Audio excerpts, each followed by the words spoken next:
na ni DJ Booking na lagi ni Pastor Tulito. Pero salamat sa napakaganda nito. Speech o kanta?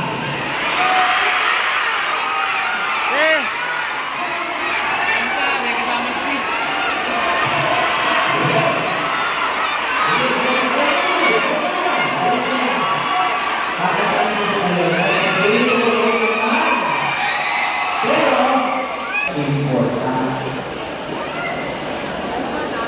Paano po days. Hindi kayo makakover. Ayan po. At eleksyon na. Ano po yung sabihin nun? 72 days lang po. Senador na kami lahat. Tutulungan niyo po kami. Alam niyo kung bakit importante yun? Alam niyo po kung bakit importante yung 72 days? Dahil in 93 days, 93 days, June 2 na. Alam niyo po ba yung June 2? Sisimulan na daw po ang impeachment kay Bibi Sara.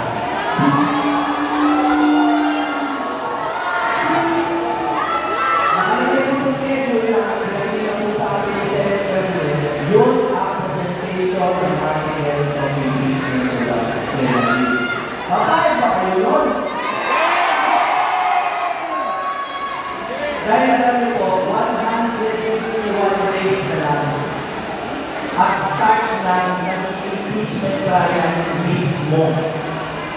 Papayag ba kayo yun? Sino po ang may alam kung ilan sa senador? 24 yan, di ba? Ilan ang kailangan na boto para mag-impeach si Bibi Sara? Alam niyo po ba? 2/3. Ano po ang 2/3 ng 24? 16. Tama, 16. Ilan po ang kanila sa 24 minus 16? 8. Ibig sabihin, kung meron tayong 8 na senador plus 1, hindi mai-impeach si Vice President. Ilan po ba ang senador ng Pilipinas? Ilan? Duterte 9 na tawag nila. Duterte 9. Isa-isayin natin, bilangin niya. Jimmy Bondo. Bato de la Rosa. Bongo. Jimmy Hilo. Raul Londino. Rodante Marcoleta. Pastor Quimoloy. Antonio Luis Rodríguez. Felipe Mister Efectivo Salvador. 9 lang po ang kailangan natin para itigil ang pinakamalaki na injustice na gagawin sa atin ng Kongreso.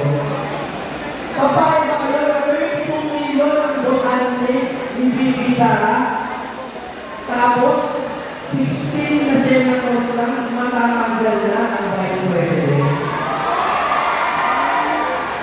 Numbers are important. Teach us to number the days, O Lord. Bilangin po natin. At sa loob po ng 72 days, ano po ba ang pwede nyo gawin para matulungan kami manalo? Ipagdasal niyo po kami ng 72 days. 72 days po, maaari po ba tayo manalangin bilang isang katawan upang marami na ng kabulusugan na ginagawa ng sarili natin pamahalaan sa amin. Pagdasal niyo po kami. Bago ako kumanta, akala ba ako? Alam niyo po, bago ako kumanta, marami po nagkaroon sa akin kung ano po yung mabalang kinain na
kaso laban kay Speaker Marlene Romualdez.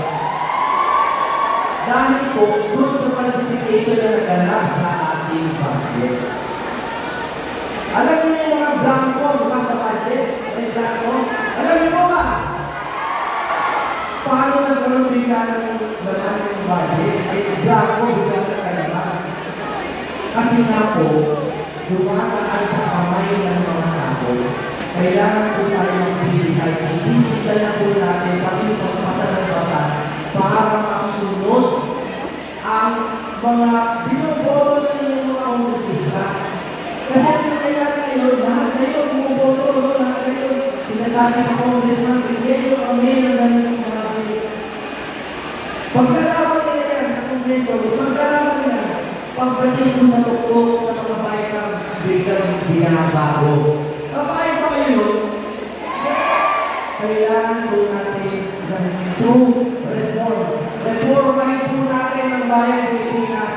Baguhin natin ang Kongreso.